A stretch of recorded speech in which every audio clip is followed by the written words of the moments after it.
Salut salut, bienvenue pour une nouvelle vidéo et avec ce décor et cette tenue un peu automnale, j'avoue que je viens pour ma palle du Cold Winter.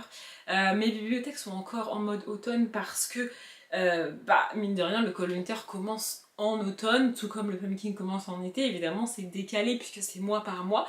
Bref, je me suis rendu compte en m'installant devant, j'avais prévu de mettre ce pull pour filmer cette vidéo, honnêtement je vous le dis.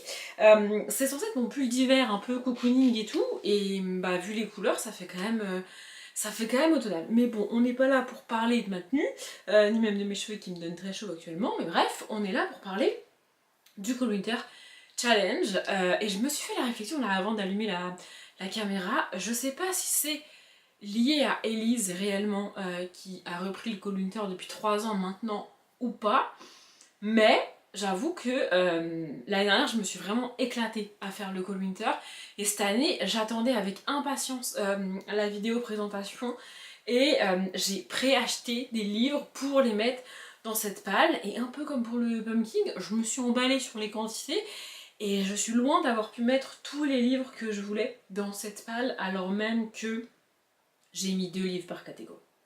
Oui, je sais. Et en plus de ça, mon mois de décembre va être assez mouvementé, c'est pas le mot, parce que je vais pas partir de chez moi, j'ai pas de gros voyages, j'ai pas de trucs de prévu, mais je vais avoir surtout beaucoup de montage à faire en décembre, beaucoup de vidéos à gérer. Normalement, je filme la vidéo au moins une semaine avant qu'elle sorte. Là, par exemple, pour celle-ci, c'est le cas.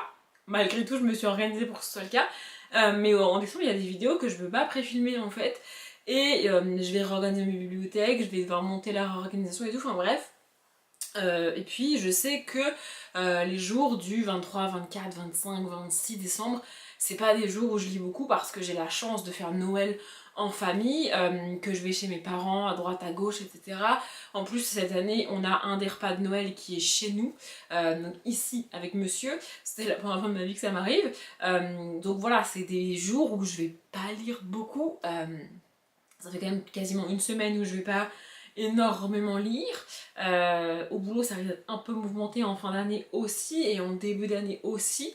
Donc voilà, je sais pas dans quelle mesure je vais réussir à lire tout ça, mais ça me frustrait beaucoup de ne mettre qu'un livre par catégorie. J'ai quand même mis les chances de mon côté puisque j'ai fait une première passe sur les catégories si on veut, c'est-à-dire que j'ai mis les livres vraiment que je voulais mettre, des suites de sagas, des livres que j'avais prévu de mettre là, des romances, des livres de Noël, des petits livres jeunesse, vous allez voir. Enfin, des petits livres jeunesse, il y en a qui font quand même 300 voire 400 pages, tu vois. Donc voilà, j'ai mis les livres que je voulais. Et après, je me retrouvais avec quelques livres sur le côté que j'aurais bien aimé ajouter, mais que je pouvais pas remplacer ceux que j'avais déjà mis. Je sais pas si vous voyez ce que je veux dire. Et du coup, c'est pas mon style de mettre genre 2 livres dans une catégorie, 3 livres dans une catégorie et 1 livre dans une autre. Soit je mets 1 livre par catégorie, soit je mets 2 livres par catégorie. Je ne sais pas choisir une catégorie qui me parle, que j'adore et tout, et mettre 4 livres dedans, et dans les autres n'en laisser qu'un seul.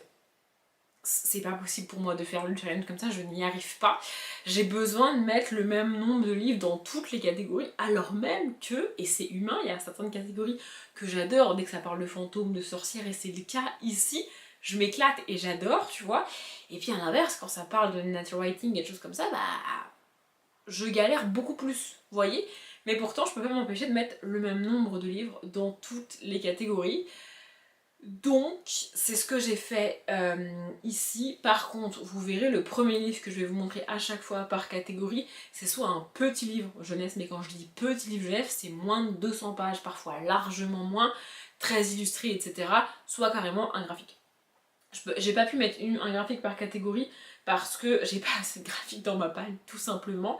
Mais ça m'a permis de mettre des livres que je ne mets pas normalement dans une catégorie de challenge parce que un livre de 30 pages, ça m'embête de gâcher ma catégorie avec ça. Je sais pas si vous voyez ce que je veux dire. Bref, tout ce blabla, et je vous ai même pas expliqué c'était quoi le Cold Winter tellement je suis excitée de filmer ma vidéo. Pour tout vous dire, j'ai préparé ma palle là juste avant. Bref. Donc, le Cold Winter Challenge, je pense que c'est l'un des plus vieux challenges francophones qui existent. Je dis francophone parce que je ne sais plus qui en est la créatrice. Je sais que c'est pas Margot Liseuse, mais je ne sais pas qui en est la créatrice et je ne sais pas si elle est suisse, si elle est française, si elle est belge, je ne sais pas. Mais c'est un challenge francophone, c'est sûr. Et donc, c'est un challenge qui se passe sur l'hiver, plus largement sur décembre, janvier. Parfois ça va jusqu'en février, mais depuis que c'est Elise qui l'a reprise, c'est clairement décembre et janvier pour le Cold Winter, ce qui n'est pas pour me déplaire honnêtement. Et un peu comme sur le principe du Pumpkin Golden Challenge, si vous connaissez, il y a des menus, des catégories, des mots-clés. Et le but c'est de préparer comme ça ces lectures pour le mois de décembre, pour le mois de janvier, donc pour Noël, pour l'hiver, avec le froid, avec la neige, etc. etc. Et je me suis particulièrement amusée cette année, comme je disais, à en amont aller chercher des petits livres jeunesse qui parlent de Noël, qui parlent d'hiver, qui parlent du froid pour les mettre dans ma palle du Cold Winter. Et là, à réellement mettre les livres dans ma palle et constituer ma palle, franchement, je me suis éclatée. Et je sais pas si c'est lié à Elise, comme je disais, parce que c'est pas une personne que je connaissais, c'est pas une youtubeuse que je suivais avant qu'elle reprenne le Cold Winter. Et du coup, je suis très contente qu'elle l'ait reprise et qu'elle le fasse, mais en vrai, à l'année, je ne regarde que sa présentation du Cold Winter. Peut-être sa palle si j'ai le temps et que ça me tente, vous voyez. Mais les autres vidéos qu'elle fait, honnêtement, je ne les regarde pas. J'avais essayé quand je me suis abonnée à sa chaîne, j'ai regardé quelques vlogs, quelques vidéos, et puis ça m'a pas... Comment dire, ça m'a pas convaincue plus que ça, je suis pas... Voilà. Je l'aime bien et je suis contente qu'elle fasse le Cold Winter, mais... Ouais, je sais pas, je m'éclate particulièrement ces dernières années avec le Cold Winter, ce qui n'était pas le cas avant. Bref, je parle depuis beaucoup trop longtemps et j'ai beaucoup de livres à vous montrer. J'ai comme d'habitude mon ordinateur là-bas avec les noms des catégories, les mots-clés, etc. Et mes livres juste ici. Et je vais vous montrer tout ça. Je vous ai rapproché parce que je sais pas pourquoi j'avais l'impression que c'était trop loin. Bref, donc les catégories, les mots-clés, tout ça, il y a beaucoup de noms qui sont en anglais. Je suis pas très à l'aise avec le fait de parler en anglais. J'ai l'impression que je raconte n'importe quoi, que c'est pas compréhensible ce que je dis. Quoi qu'il arrive, tout ce que je dis sera écrit en barre d'infos. Et d'ailleurs, la vidéo présentation de Elise, donc A Book and the Cup, c'est le nom de sa chaîne. Sa vidéo sera en barre d'infos. Voilà, si jamais elle dit les noms anglais beaucoup mieux que moi, puisqu'elle est canadienne, québécoise, et pas seulement, c'est juste qu'elle est habituée à parler en anglais. C'est aussi pour ça que les noms des catégories, enfin certains noms de catégories sont en anglais. Bref, le premier menu c'est le menu signature de cette année et donc c'est In the Dead of Winter. C'est assez sombre, elle l'a précisé, mais en vrai, dans les catégories, pas tant que ça, je dirais. La première catégorie justement c'est Greetings from Krampus. On va s'arrêter là pour l'anglais pour l'instant. Et les mots-clés donc c'est divinité, nuit, sacrifice, danger, animal, enfance, masque. J'avoue que j'ai un peu beaucoup galéré parce que j'avais envie de légèreté. C'est pas du tout la thématique qu'elle a choisie du coup, elle, mais j'avais pas envie de partir sur des choses trop dark, avec des monstres, des démons et tout. Honnêtement, en petit livre jeunesse, je n'ai pas trop ça dans ma palle. Et le but, c'est quand même que je puisse lire tout ce que je mets dans cette palle. Donc si je mets par catégorie un livre de 500 pages, bah ça va pas le faire. Vous voyez, mais bref, pour le côté enfance, je me suis dit en vrai je peux mettre un recueil de contes, on est pas trop mal. Donc j'ai mis contes suédois, les histoires de Charles Gustave, fables recueillies et mises en histoire par Charlotte Bellamy, illustrées par Petit Berge. Voilà, je l'ai reçu dans le calendrier de l'Avent l'année dernière, ou peut-être même l'année d'avant, il me semble, donc le calendrier de l'Avent Once in a Book que je prends chaque année et je l'avais gardé pour l'hiver déjà parce que je l'ai reçu dans le calendrier de l'Avent et aussi parce que bon bah enfin voilà, puis voilà des contes, je me suis dit enfance, contes, on est pas mal. Et ensuite pour les mots-clés, nuit, enfance aussi parce qu'on reste sur un livre jeunesse et peut-être danger ou animal, j'ai mis Harper et le cirque des rêves, donc c'est le tome 2 de série Burnell. Je savais pas quand j'ai lu le tome 1 que c'était un tome 1, je pensais que c'était un one shot et en fait c'est une trilogie. Donc du coup, eh bien let's go. Et en fait j'étais un peu dégoûtée parce que l'année dernière et l'année d'avant, il y avait une catégorie livres qui brillent, livres qui ont des paillettes, des choses qui brillent. Et celui-là est clairement extrêmement brillant. Mais il n'y a plus cette catégorie-là cette année, elle l'a remplacé par autre chose qui n'est pas pour me déplaire, mais du coup je pouvais pas le mettre dans la catégorie puisque la catégorie n'existe plus.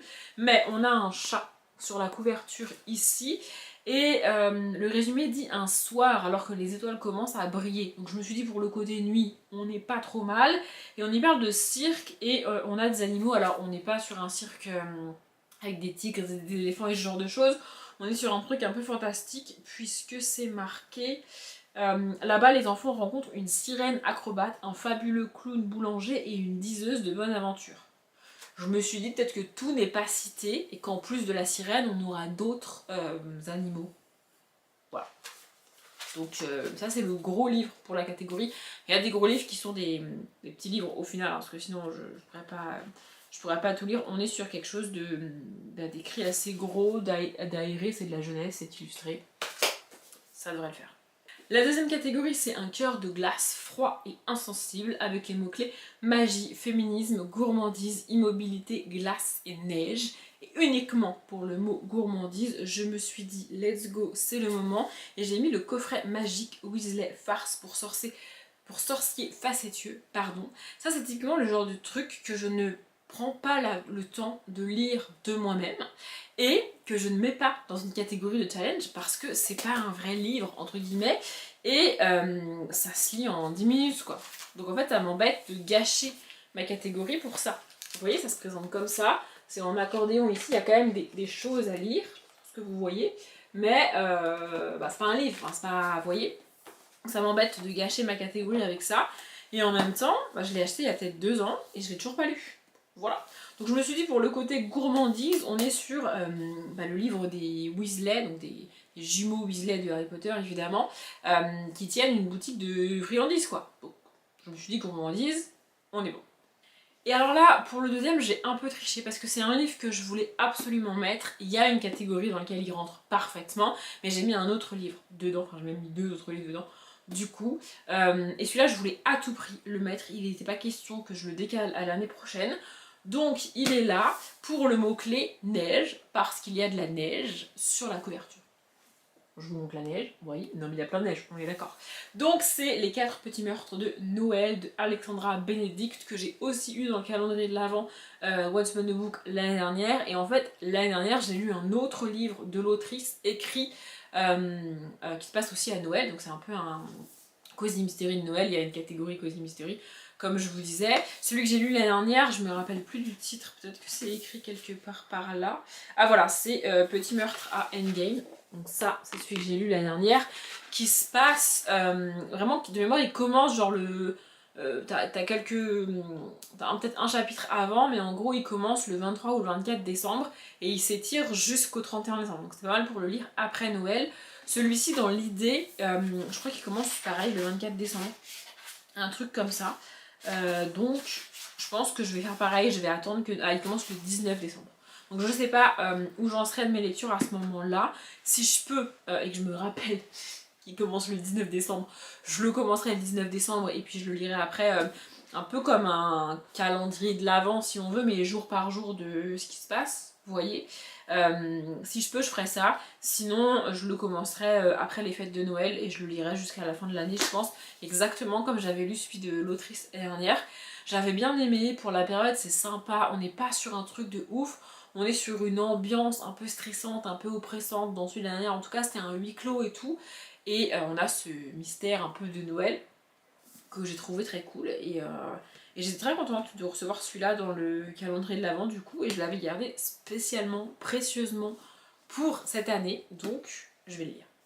La troisième catégorie, c'est le démon aux yeux bleus, le roi de l'hiver, avec les mots-clés pouvoir, amour, mythe, folklore, démon et beauté. Et je sais que la catégorie d'après est faite pour les sorcières, mais encore une fois, j'ai beaucoup de livres sur les sorcières, donc j'en ai glissé un ici pour le côté pouvoir. Je me suis dit en vrai ça passe, et donc c'est Amandine Malabule, le tome 2, La sorcière à des ennuis de Jill Murphy.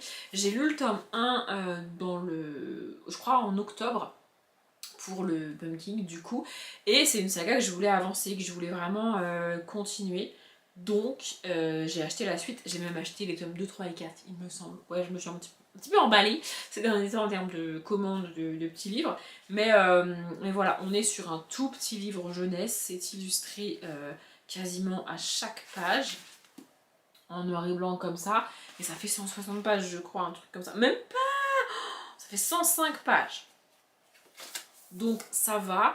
Peut-être que début janvier, je me referai un challenge 7 jours, 7 livres ou un livre par jour pendant 7 jours, 8 jours, je sais pas.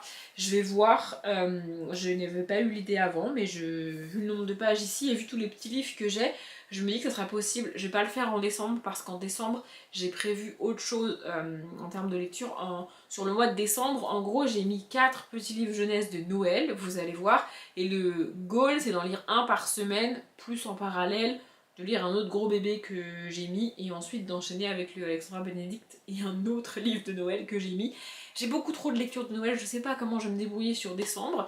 Moi qui n'aimais pas les lectures de Noël, je me retrouve débordée par ça aujourd'hui. Le changement est assez violent, mais bref, du coup peut-être que tous ces petits livres pas Noël, je les lirai début janvier ou dans le courant du mois de janvier en mode 7 jours, 7 livres. Ça peut être pas mal. Et donc aussi pour le côté pouvoir, folklore, démons et beauté, je pense, j'ai mis Psy Changeling, le tome 3, Caresse de glace de Nalini Singh. On est sur un beau bébé. Au début je l'avais pas mis dans ma palle et ensuite je l'ai rajouté et donc il est devenu le gros livre de la catégorie pour tout vous dire. Je sais pas si je vais le finir réellement en janvier, peut-être qu'il traînera comme le tome 2 avait traîné, parce que le tome 2 il me semble que je l'avais mis pareil dans mon co-winter l'année dernière ou dans ma palle genre de mars et il a traîné jusqu'à juin ou juillet, voilà. Donc peut-être que ça fera ça parce qu'il est vraiment très très gros, mais Caresse de glace, je me suis dit en vrai si je le mets pas dans cette palle du co-winter, en mars ou en avril je me vois mal le lire, tu vois. Enfin c'est quand même très bleuté, il y a limite de la neige et tout, donc voilà, je verrai bien. Ça fait quasiment 500 pages quand même. Donc voilà. Et ici, oui, pour le côté pouvoir, folklore, beauté, etc., on est avec d'un côté les psys, qui sont des êtres qui ont des pouvoirs cérébraux, on va dire, et de l'autre côté les changelings, qui sont en gros les métamorphes, donc les loups-garous, les coyotes-garous, les jaguars-garous, les j'en sais rien, tu vois, garous. Les deux se rencontrent. Donc on a d'un côté des êtres très cérébraux qui ne font que... j'allais dire qu'ils ne font que réfléchir, mais qui ne sont que guidés par leur conscient, leur raison, la rationalité pure, tu vois, et de l'autre côté des êtres qui sont au contraire très proches de leur animal intérieur, et un peu qui fonctionnent à l'instinct animal du coup, et donc évidemment les deux sont opposés et ne sont quasiment rien à voir ensemble, mais dans chaque tome on a un ou une psy qui rencontre un ou une changeling, et bon bah ça fait bim badaboum, voilà, besoin de détails. Et comme dans toute bonne bitlite qui se respecte, j'ai envie de vous dire, les personnages sont toujours extrêmement beaux. C'est pour ça, pour le côté beauté, on est pas mal. La catégorie suivante, c'est donc celle pour les sorcières, et elle s'appelle Hutte, petite hutte, tourne ton dos à la forêt et face vers moi, et ta face vers moi. Pardon. Donc c'est une citation qui fait référence à Baba Yaga d'après ce qu'elle a expliqué dans cette vidéo. Honnêtement, je sais que c'est une sorcière très populaire et très connue, mais je ne sais même pas d'où vient ce mythe et je n'ai jamais vraiment lu sur Baba Yaga. Donc si vous avez des livres ou des recueils de contes, des j'en sais rien autour de Baba Yaga à me recommander, je suis preneuse. En attendant, j'ai mis 2 livres, j'ai mis un livre avec une sorcière et un autre qui parle d'autre chose, vous allez voir. Bref, le premier c'est donc Magic Perry, tome 2, une rentrée mouvementée de Fabienne Blanchu et Ariane Delrieux. Et je me rends compte que je vous ai pas donné les mots-clés. Les mots-clés c'est maison, secret, forêt, grand-mère, travaux d'aiguille et aventure. Le mot-clé sorcière n'y est pas, mais c'est l'idée en gros. Et ici, on y parle de sa grand-mère. Voilà, encore faut-il que sa grand-mère soit d'accord, c'est la dernière phrase du résumé. Donc ici on suit une jeune sorcière qui change d'école, etc. Non, elle change pas d'école, mais elle a un nouveau professeur qu'elle n'aime pas du tout, et donc elle veut changer, mais sa grand-mère n'est pas d'accord, on aura compris. Voilà, il y a grand-mère dans les mots-clés, puis bon, clairement la thématique c'est les sorcières, donc je me suis dit qu'on était pas mal. Et de nouveau on est sur un tout petit livre, 63 pages. Avec des illustrations. Bah oui, évidemment, sinon c'est pas... Non mais sinon pas drôle. Et pour l'autre livre, je me suis penchée plutôt du côté forêt, puisque c'est le tome 2 des aventures d'Aldwin et Lena, La forêt sortilège, de Estelle Faye et Nancy Peña. Je me suis dit franchement, La forêt sortilège, pour cette catégorie, c'est parfait. De nouveau, on est sur un petit livre, ça fait même pas 150 pages.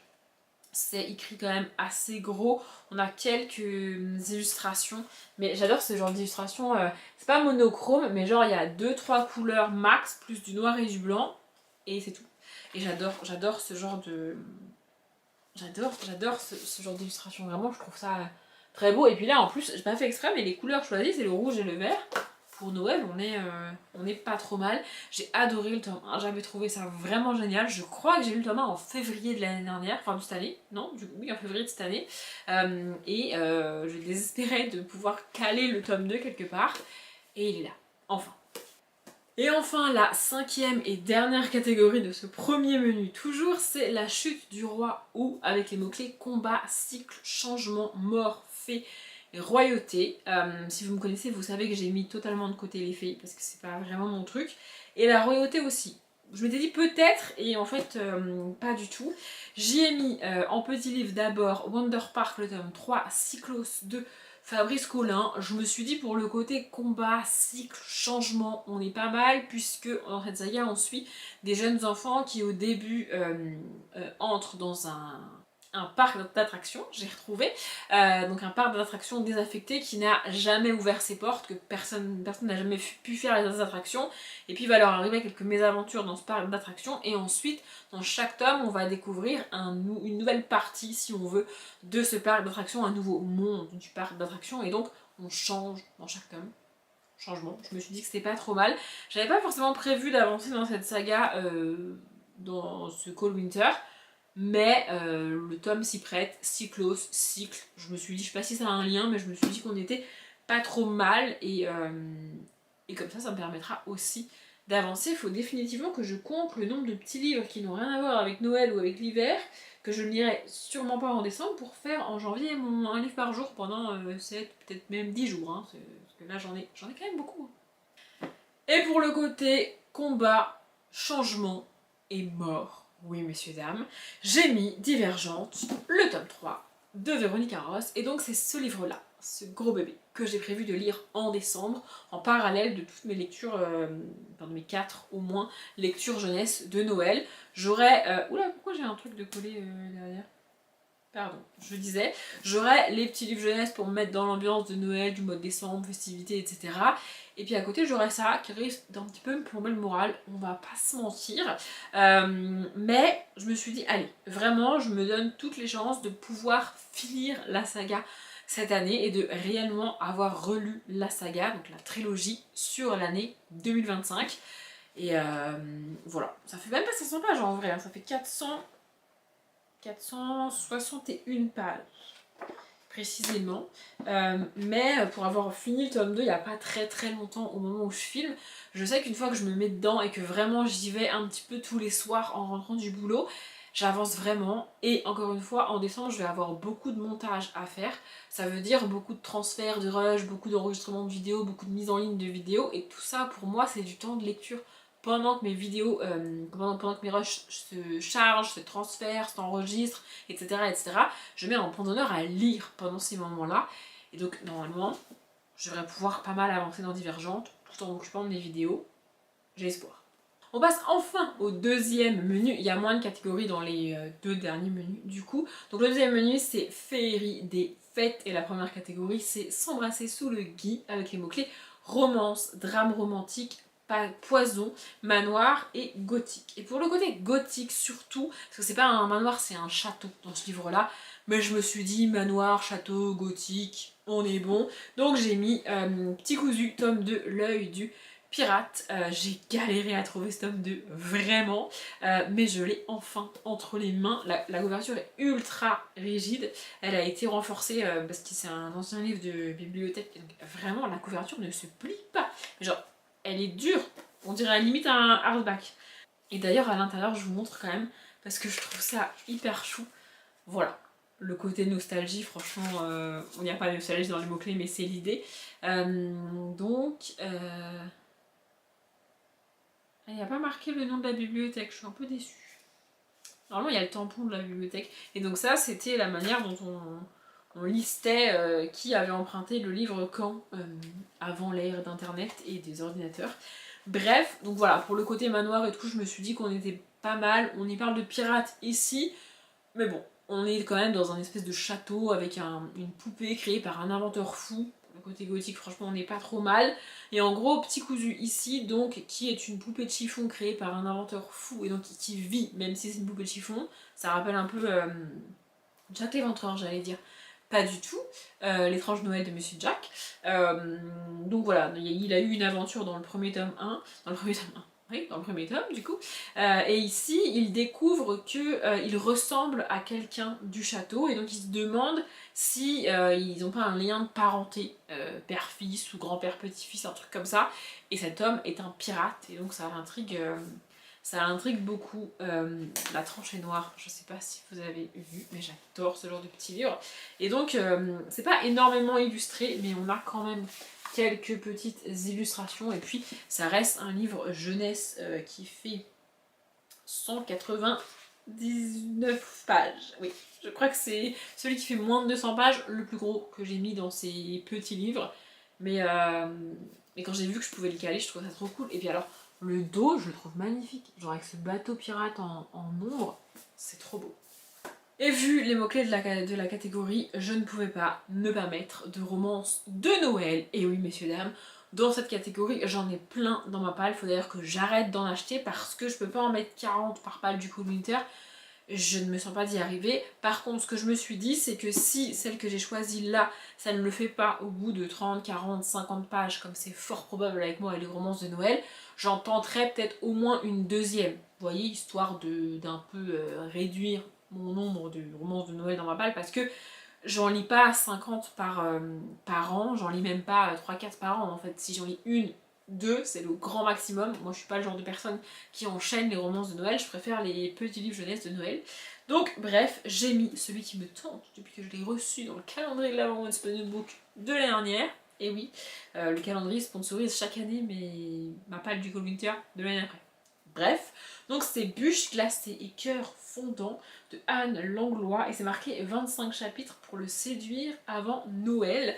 Je ne sais pas réellement si je le lirai en mode calendrier de l'Avent parce que entre les livres jeunesse que je veux lire plus le Divergente sur tout le mois de décembre, rajouter ça en mode calendrier de l'Avent, ça risque de faire un petit peu beaucoup au quotidien pour lire. Mais à voir.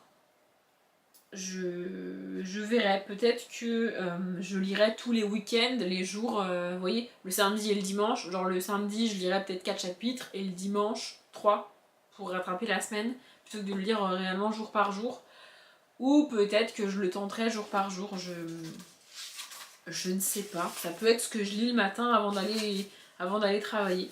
Remarquez, ça se présente comme ça. Je sais pas combien de pages font les chapitres. Ouais, ils font entre 9 et 13 pages, je dirais. Ça peut être ce que je lis le matin au réveil, mais à voir. En tous les cas, je voulais absolument le mettre dans cette palle, donc il est là. La catégorie suivante, c'est tout simplement ma catégorie préférée de cette année. Vraiment, quand elle a dit le nom, je me suis dit non, trop cool. En plus, j'ai le livre parfait pour cette catégorie, donc c'est Histoire de fantômes sous le sapin. Avec les mots-clés fantômes, surnaturel, histoire courte, famille, partage, multigénérationnel. Si je m'écoute dans cette catégorie, je mets la moitié de ma palle. La moitié de ma palle au global, là-bas, là, rentre dans cette catégorie. Mais j'ai mis 2 livres. J'ai mis le premier, je sais plus pourquoi je l'ai mis. Ah, pour histoire courte. Voilà. Pareil, on est sur le genre de livre que je peux pas le mettre tout seul dans une catégorie parce que c'est un tout petit album jeunesse. Donc c'est Il y a quelqu'un sous mon lit de Chris Riddle. Et exactement comme le Weasley que je vous ai montré tout à l'heure, le coffret magique, ça fait très longtemps qu'il est dans la palle. C'est ridicule parce que le truc est tout petit et c'est vraiment un album jeunesse à l'intérieur. Il y a 3 lignes par page, vous voyez, mais il est toujours là parce que je ne pense pas à le lire de moi-même et le mettre dans une catégorie de challenge, je trouve que c'est un petit peu abusé de prendre la place avec ça, juste ça, vous voyez.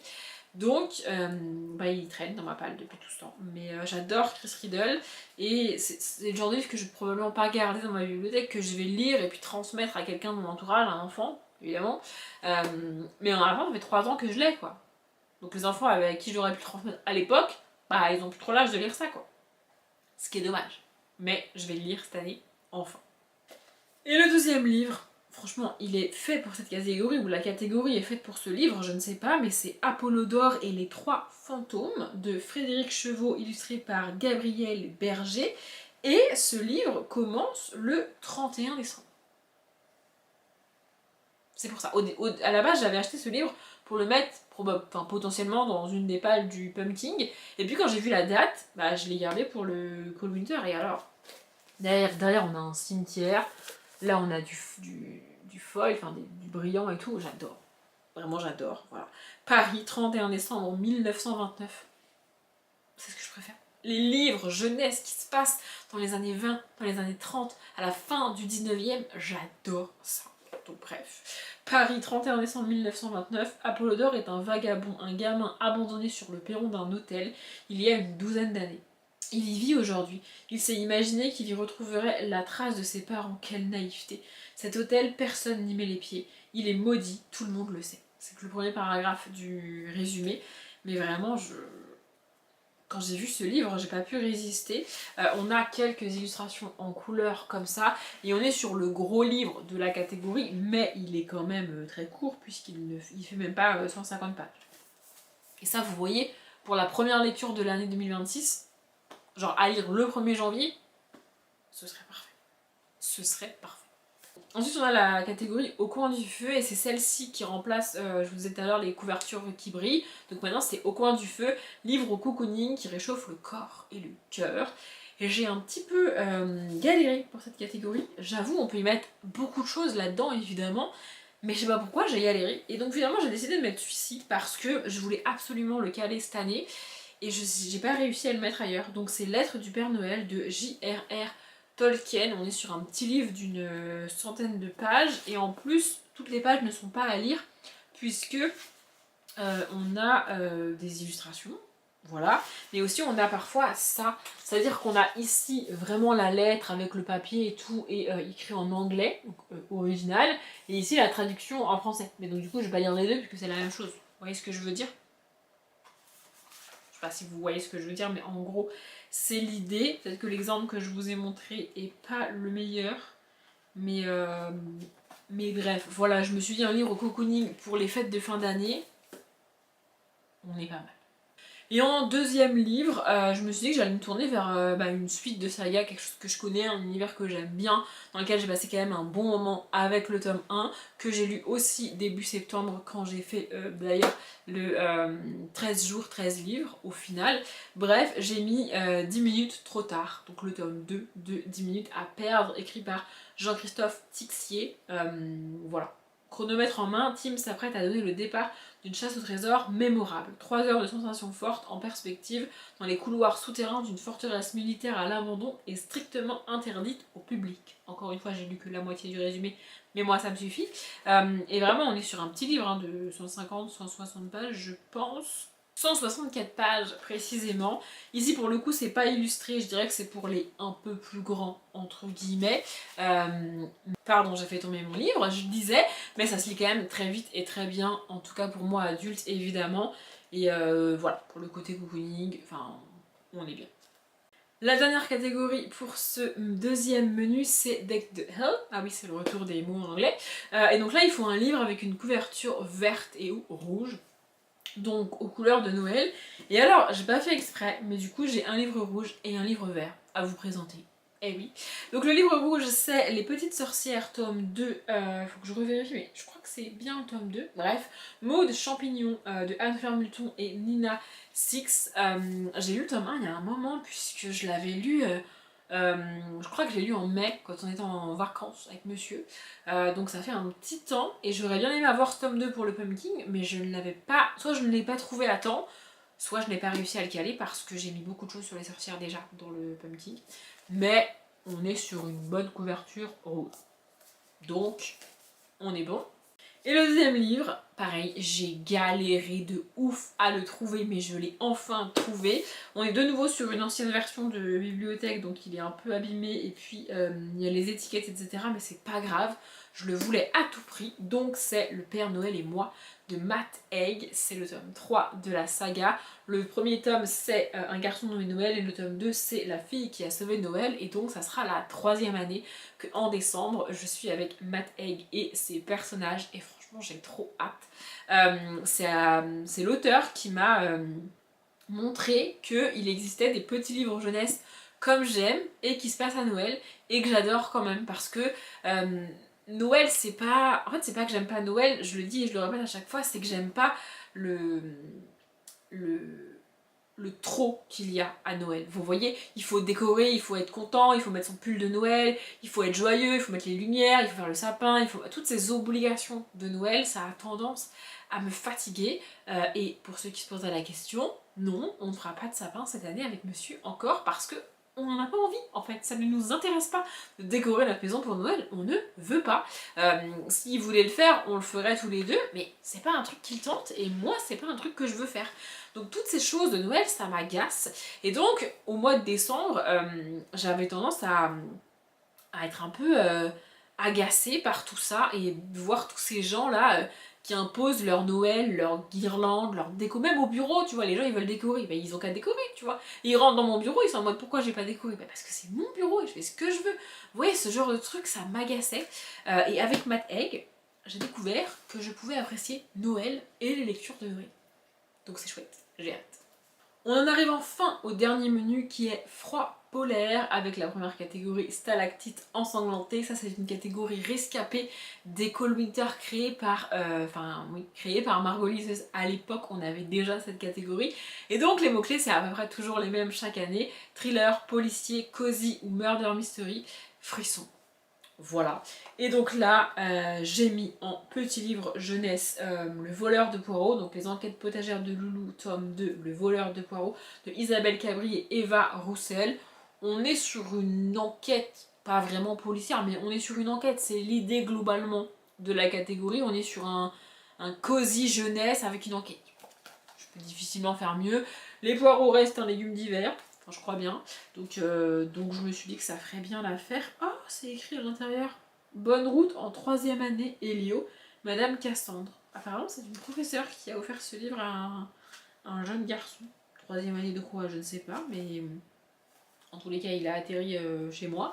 Bref, donc voilà, c'est écrit gros, c'est illustré. Et j'ai lu le tome 1, pareil, pour le Pumpkin, et j'ai beaucoup aimé le tome 1, en vrai. Donc j'avais hâte de pouvoir continuer. On est sur 100 pages, je pense, 126 pages. Ça devrait aller. Et dans cette catégorie, j'ai mis Le Noël d'Hercule Poirot de Agatha Christie. Normalement, c'est pas celui-là que je dois lire. Je lis les Agatha Christie dans l'ordre dans lequel ils ont été publiés pour la première fois. J'ai lu en novembre Le Miroir du Mort, et normalement, entre les deux, il y a un autre Hercule Poirot. Mais je ne sais, c'est pas écrit dans l'ordre derrière, j'ai pas l'impression. Bref, je sais qu'il y a un autre livre d'Agatha Christie entre ces deux publications là, et c'est un Hercule Poirot. Mais je me suis dit, c'est pas grave, je vais inverser ces deux-là, je vais pas me rajouter en plus de ça un livre à lire soit fin novembre, soit début décembre, parce qu'à l'heure où je filme, on n'est pas encore début décembre évidemment. Mais j'ai pas envie de me stresser, de me rajouter un livre à lire là, franchement, je me suis dit, tant pis, je vais lire celui-là et je lirai l'autre après. C'est pas dramatique en soi. Et voilà, pour le côté thriller policier, plutôt policier ici, je me suis dit qu'on était pas mal, et donc c'est celui-là que je vais essayer de me caler, je ne sais pas trop quand, en plus du Alexandra Benedict que je vous ai montré tout à l'heure. Le Alexandra Benedict rentre parfaitement dans cette catégorie, c'est ce que je vous disais, mais j'ai mis celui-là. Du coup, je sais pas, j'ai vu une date passer, je sais pas quand est-ce qu'il commence celui. Ah, il commence le 22 décembre. Donc il commence après le Alexandra Benedict.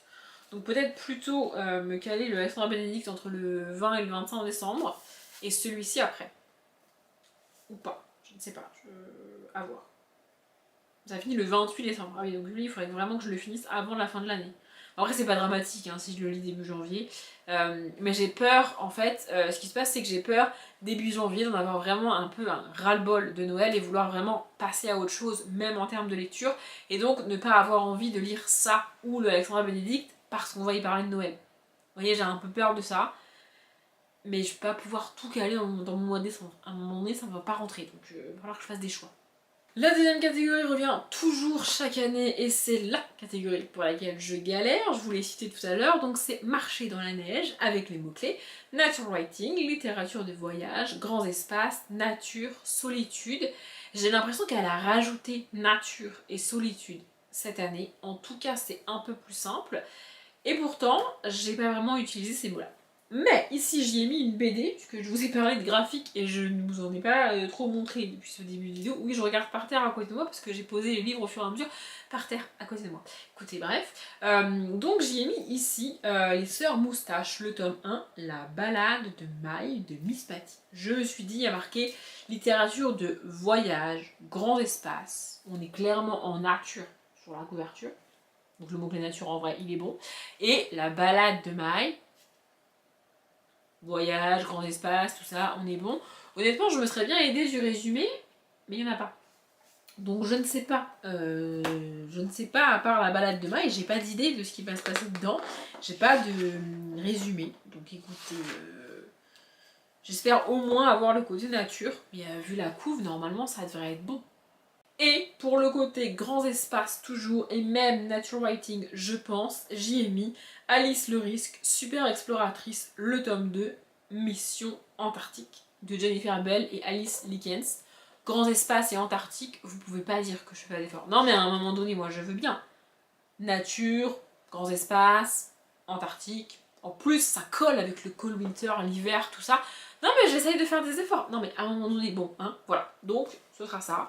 Je l'avais mis de côté pour le cold winter parce que, vu la couve, la thématique, le froid, la neige et tout, bon bah je me suis dit, on n'est pas trop mal. Et donc c'est censé être le gros livre de la catégorie, mais bon, de nouveau, on est sur un petit livre, hein, vous aurez compris. On est sur 149 pages pour l'histoire en elle-même, et après on a des pages avec les animaux d'Antarctique, etc. Et à la fin on a même des notes de terrain, genre pour faire comme si c'était toi l'enquêteur et que tu notais des trucs au fur et à mesure. Je trouve ça hyper cool. Pareil, j'ai eu le tome 1 pour le pumpkin, et donc j'ai hâte de lire ce tome 2. Voilà. La catégorie suivante, c'est The Wild Hunt. Je devrais vous prévenir avant de vous parler en anglais, mais bref, avec les mots-clés prophétie, destinée, chasse, quête et chute. Et là, pareil, j'ai un peu galéré. Ici, on est sur une BD. Je me suis dit pour le côté un peu destinée, peut-être quête. Bref, j'ai mis Cecilia Von Helsing, le tome 1, l'affaire du voleur de goûter, parce que on te parle du poids de sa famille derrière, et donc elle a une destinée, elle fait partie de la famille Von Helsing, et donc elle est destinée normalement à chasser les monstres, etc. etc. Elle a ce poids un petit peu sur elle, mais elle rend visite à quelqu'un et elle part en enquête, un peu en quête si on veut. Elle se voit obligée de passer la nuit à Kakatopia, où suite à un fâcheux malentendu, elle doit élucider les mystérieux événements qui s'y passent. Je me suis dit qu'on était pas trop mal. On a d'un côté son destin de Van Helsing et de l'autre côté une quête slash enquête. Honnêtement, c'est une des catégories pour lesquelles j'ai galéré aussi, donc j'avais pas mieux. Et pour les mêmes raisons, j'ai mis un autre petit livre jeunesse, donc ça c'est un des livres que je vais lire en décembre pour Noël. Donc c'est 13 Martin à Noël de Sophie Marvaux. En gros, il y a un jeune garçon qui est invité avec sa famille chez une dame, Madame de Bellevue, pour Noël. Et quand il arrive sur place, il se rend compte qu'il y a 13 familles Martin qui ont été invitées et la dame qui a fait les invitations n'est pas là. Et donc c'est marqué, et aucune trace de leur mystérieuse hôte. Joy, Tristan et Sophia, leurs enfants, sont bien décidés à tirer cette affaire au clair. De nouveau, petite quête, petite enquête de Noël. Ça fera l'affaire. Et on arrive enfin à la toute dernière catégorie pour laquelle j'ai une question pour vous d'ailleurs. Donc c'est Let It Snow. Donc là il faut un livre dont le titre contient un mot hivernal. Ma question c'est, est-ce que Noël est considéré comme un mot hivernal? J'en ai pas mis, mais toutes les romances de Noël qui me restent, il y a Noël dans le titre. Genre vraiment un Noël, habille le truc, sous le sapin à Noël, je sais pas quoi. Vraiment, il y a Noël dans tous les titres. Je me suis dit, est-ce que c'est un mot hivernal ou pas? Est-ce qu'un mot hivernal, c'est vraiment genre le froid, la glace? Je sais pas ce que vous en pensez. Peut-être que l'année prochaine, je craquerai et je mettrai Noël en mode mot hivernal, si cette catégorie existe toujours, mais il n'y a pas de raison qu'elle soit supprimée parce qu'elle est là chaque année. Pour le livre que je vais vous montrer, c'est pas Noël dans le titre, j'ai bien des mots hivernaux pour les deux du coup. Mais dites-moi vraiment si vous considérez que ce serait bon ou pas bon. Parce que l'année prochaine, j'en mettrai genre un avec un mot hivernal et l'autre avec Noël dedans. Parce que vraiment, je sais pas quoi faire avec toutes ces romances de Noël, je ne sais pas. Bref, parenthèse fermée. Le premier livre que j'ai mis, donc le petit livre pour cette catégorie, c'est Hôtel des frissons, le tome 3, il me semble. Sans corps ni tête de Vincent Villeminot. Je décrétais que frisson était un mot hivernal. J'ai cherché un petit peu, etc. On nous parle de gants, d'écharpes. Franchement, si gants et écharpes, c'est des mots hivernaux, bon bah frisson, c'est le cas. Je sais qu'il y a une catégorie où il y a le mot-clé frisson. J'ai hésité à inverser, mais honnêtement, j'avais pas trop d'autres livres avec des mots hivernaux, donc ce sera ça pour cette catégorie-là. On est sur un livre de moins de 100 pages, et même largement, je crois, ouais, ça fait même pas 80 pages. Celui-là, pareil, il y a des marges énormes, c'est illustré, etc. Enfin bon, voilà, on est sur un petit livre jeunesse. J'ai lu les tomes 1 et 2 dans l'année, du coup. Je sais plus, je crois que j'ai lu le tome 1 en février, et le tome 2 pour le Pumpkin, à nouveau. Et donc je me suis dit, bah vas-y, c'est l'occasion d'avancer dans la saga. J'aurais pu mettre dans la catégorie rouge. Même rouge et vert. Au pire, on dit qu'il rentre dans celle-ci. Mais frisson, franchement, vous pouvez me l'accorder, on est d'accord? Moi, je pense que c'est bon. Et le tout dernier, j'ai un petit peu hésité parce qu'on est sur un beau bébé. Et je sais pas si je vais le lire réellement en décembre ou pas. Mais il se passe pendant les vacances de Noël. Donc, en même temps, je me vois mal le lire en janvier. Mais il est très gros. Bref, c'est Winter House Hotel de Ben Gutterson, illustré par Chloé Bristol. Voilà, on est sur un beau gros bébé. Et genre, ce genre de livre jeunesse illustré quasiment à chaque page, ça ne me dérange pas, entre guillemets. C'est-à-dire que ça se lit vite. Sauf que, bah, il y a des illustrations, voilà.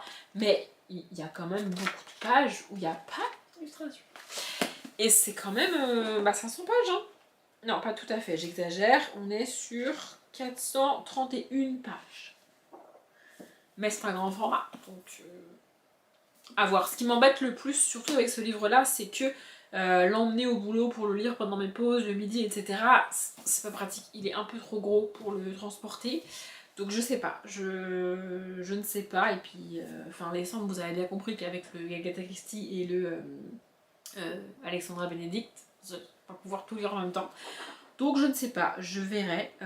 Mais voilà, envoyé à l'hôtel Winter House pour les vacances de Noël, Elisabeth n'en croit pas ses yeux. Je peux pas le lire à un autre moment qu'en décembre, celui-là, à un moment donné. Enfin si, tu peux techniquement, mais bon, c'est quand même... Bref. Et donc c'était la dernière catégorie et le dernier livre pour cette vidéo. Je savais qu'elle serait longue mais je pensais pas qu'elle serait aussi longue. Après j'ai beaucoup blablaté au début avant même de commencer à vous montrer les livres et à vous parler des catégories, donc fatalement c'est long. Mais je vais m'arrêter là pour cette vidéo. Je répète, il y aura le lien vers la vidéo présentation du challenge de Elise de la chaîne Book and the Cup en barre d'infos si vous voulez aller voir, l'écouter, présenter les catégories, les mots-clés, tout ça. Je vous ai tout donné, les noms des catégories et les mots-clés, mais évidemment elle donne plus de détails sur la manière de participer et de valider le challenge, que moi je m'en fiche puisque je mets 2 livres par catégorie, donc mon challenge est de fait validé. Mais vous n'êtes pas obligé de mettre autant de choses et vous n'êtes même pas obligé de mettre un livre par catégorie pour valider le challenge. Donc bref, je vous laisse aller voir ça si ça vous intéresse.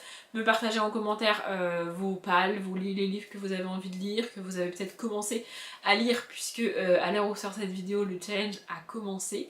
Je lirai ça avec plaisir. Moi je m'arrête là. Comme d'habitude, je vous souhaite une bonne journée, un bon après-midi, un bon appétit ou une bonne nuit. Et je vous dis à bientôt.